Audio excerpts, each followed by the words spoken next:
Selamat malam. Aturan baru pencairan dana jaminan hari tua atau JHT menuai kontroversi. Aturan ini menyebut pencairan dana JHT baru bisa dilakukan di usia 56 tahun.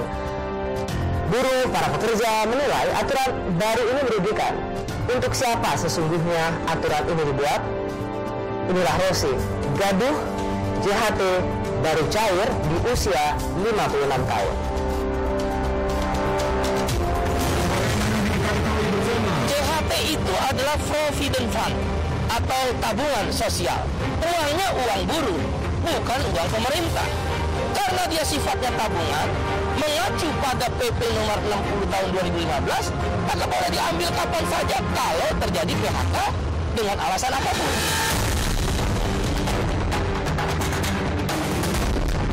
Sejak awal, memang program JHT ini dipersiapkan untuk kepentingan jangka panjang. Karena untuk kepentingan jangka pendek sudah ada. Apabila manfaat JHT kapanpun bisa dilakukan klaim 100%, maka tentu tujuan program JHT tidak akan tercapai. Kita salah satu pilar ekonomi di Republik Indonesia. We are the working class.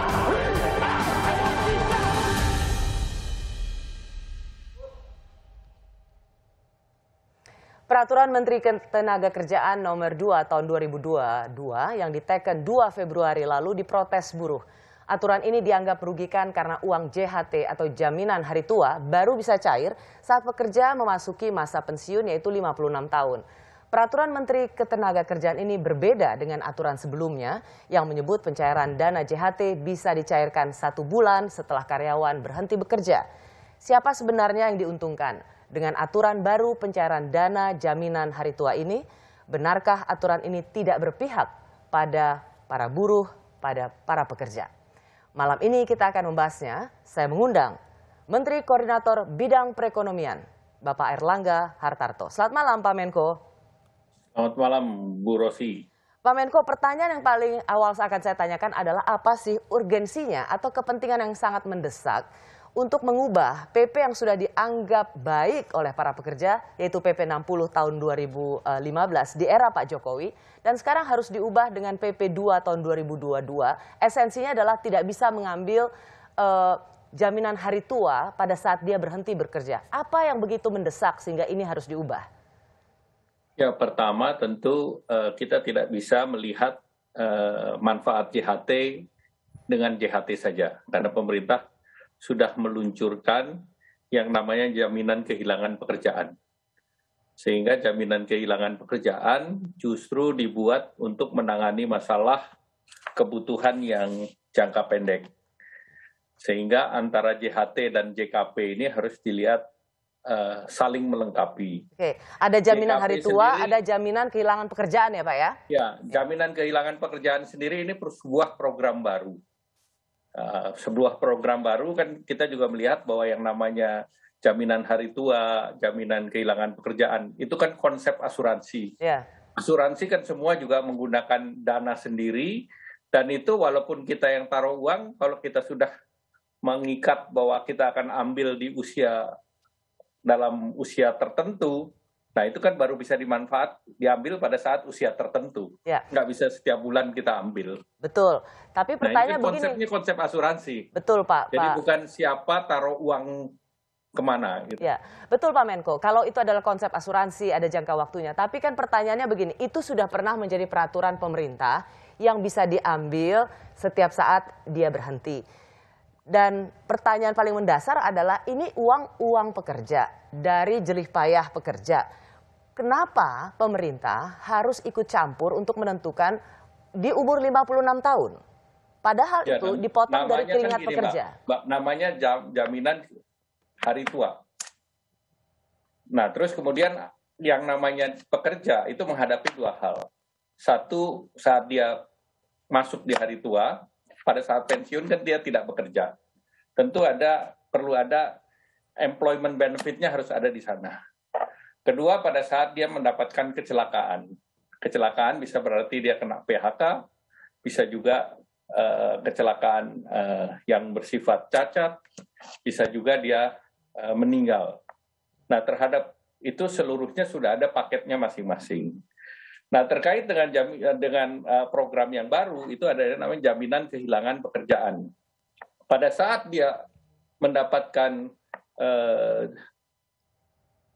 di PHK, maka bisa diberikan 45% dari upah, dan itu diberikan dari 3 bulan pertama. Ya.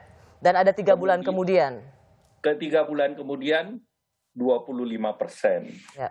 Jadi ini kalau kita exercise dengan program dibandingkan antara jaminan hari tua dengan jaminan kehilangan pekerjaan, untuk mereka yang bekerja itu rata-rata usia 28-31 katakanlah terkena PHK.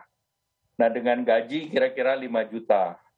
Menggunakan skema jaminan hari tua yang Permenaker 19 tahun 2015, maka dia mendapatkan iuran ataupun iurannya adalah 5,7% kali 5 juta.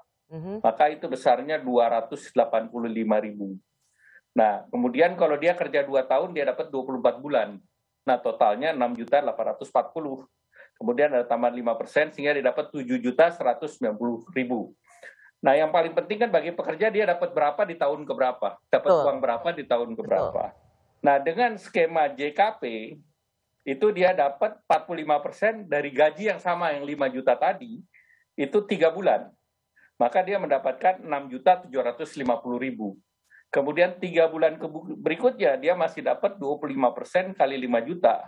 Setara dengan 1.250.000, dan itu dikali 3. Ya.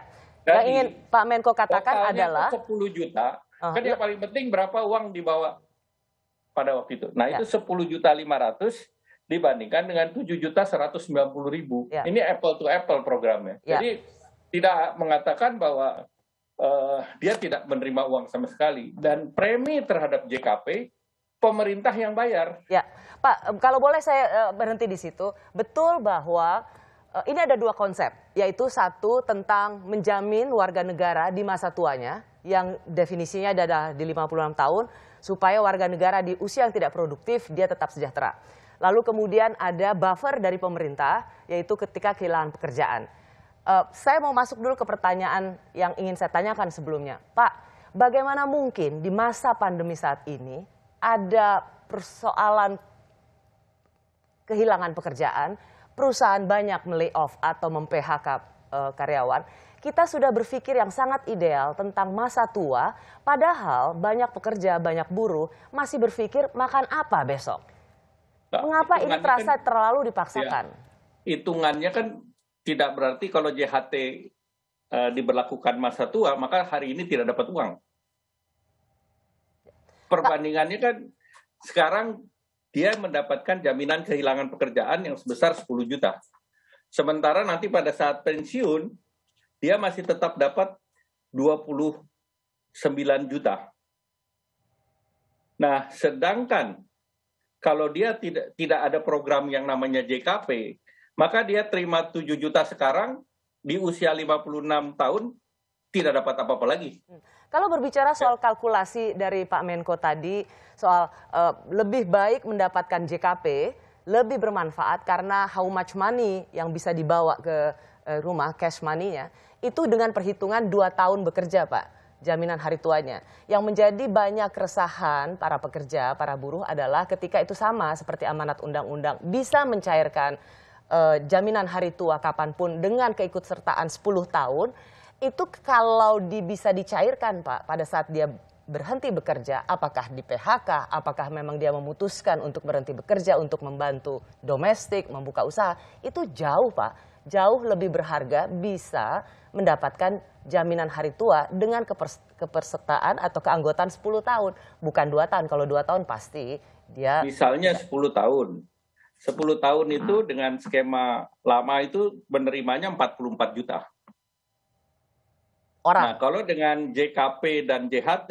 44 juta nih maksudnya apa yang diterima? Take home pay-nya? Maksudnya yang dicairkan? Iya, pokoknya semua diambil di depan 44 juta.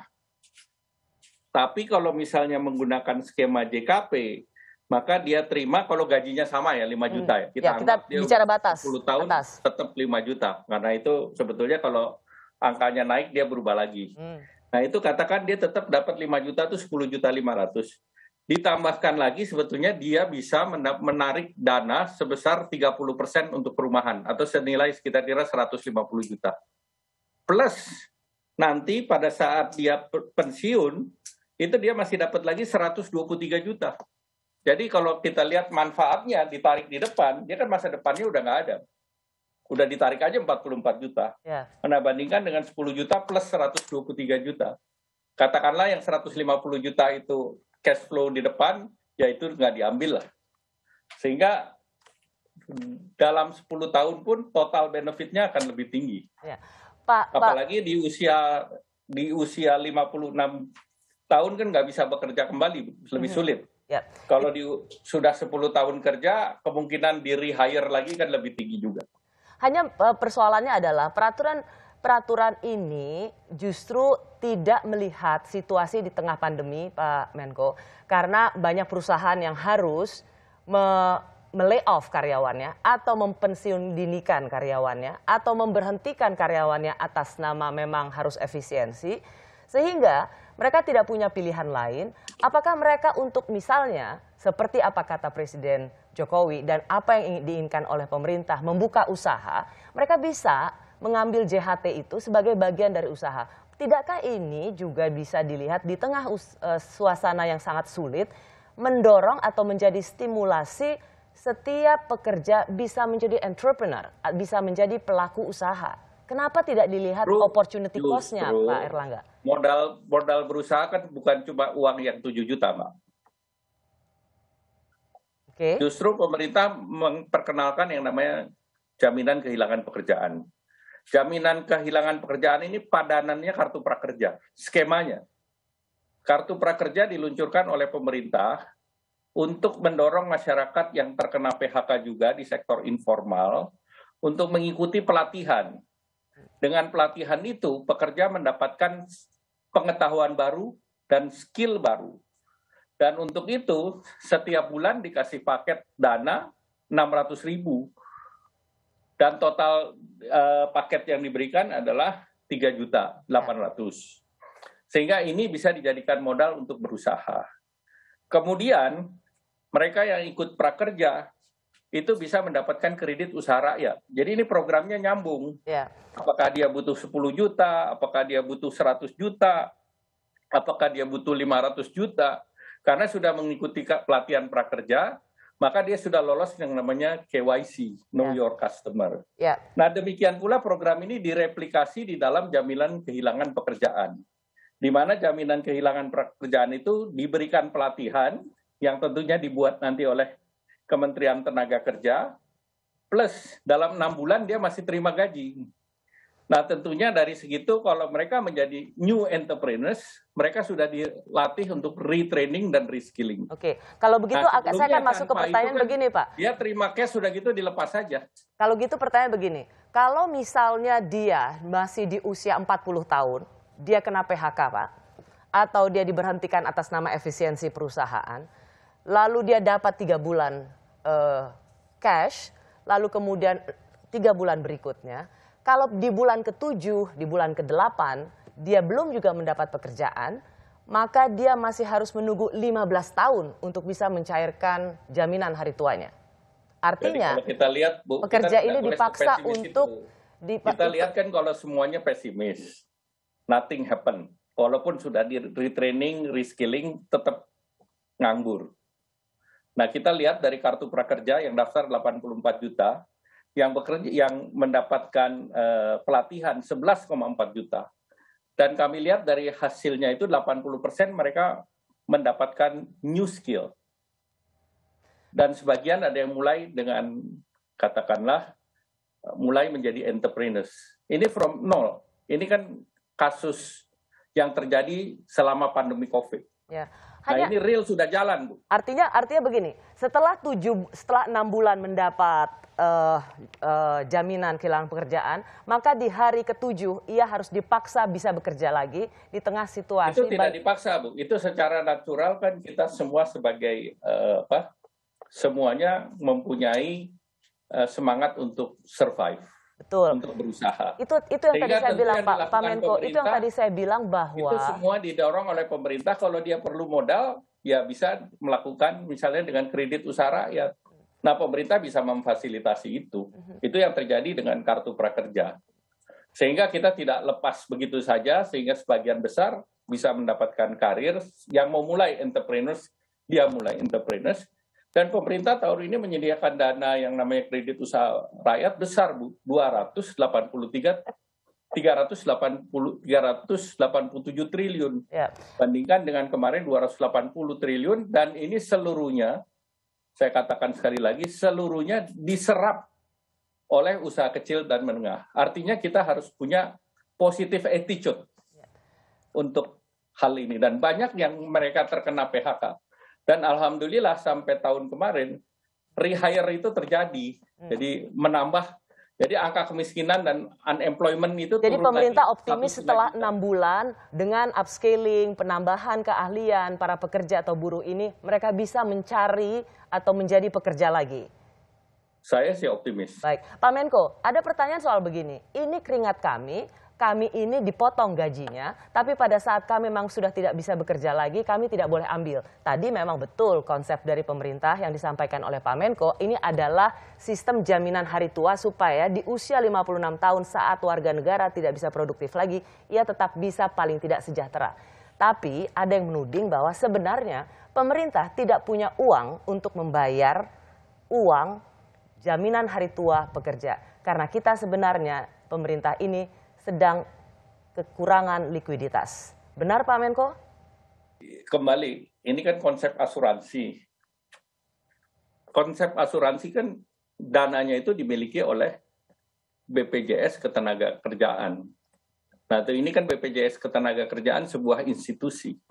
Pemerintah kan tidak uang kanan, uang kiri dicampur adukan. Kita berada dalam tata kelola yang baik. Untuk pembangunan kita punya APBN yang terpisah. Untuk JKP kita sudah, pemerintah juga bayarkan untuk kebutuhan tersebut.